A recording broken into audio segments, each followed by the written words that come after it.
um, my phone was having more of my attention than my children were. And it was in that time of really withdrawing from my screen and entertainment that I really began to be present with my kids in a way that I thought I was, but I really wasn't. And it was an eye opener. And I thank God for that. I thank the Lord for removing that from me, that I was able to see something that had become a stumbling block in my life, something I found myself continually tripping over. And,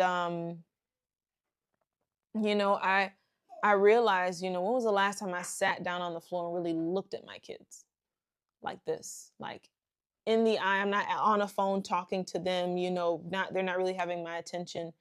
Um, and it was so wonderful to just be able to not be anxious to reach for something or to jump every time I got a push notification for something. And I realized that that was a necessary part that I believe on a continual basis I'm going to continue to dive to and be intentional about, having no phone days. And if you feel led, ladies, I encourage you to do the same of just, if you want to see how dependent you are on something, go without it for 2 days. Go without it for a couple of days. And after day one, just begin to see how your demeanor changed. I found myself more patient. I found myself to be more engaged with the things that were happening in my home. And therefore, I was less overstimulated. And I was able to give my full attention without overreacting or having, fits of anger or, yelling at my kids. I was able to respond with the level of self control and patience that they needed in the moment because I was not trying to divide myself between them and my phone.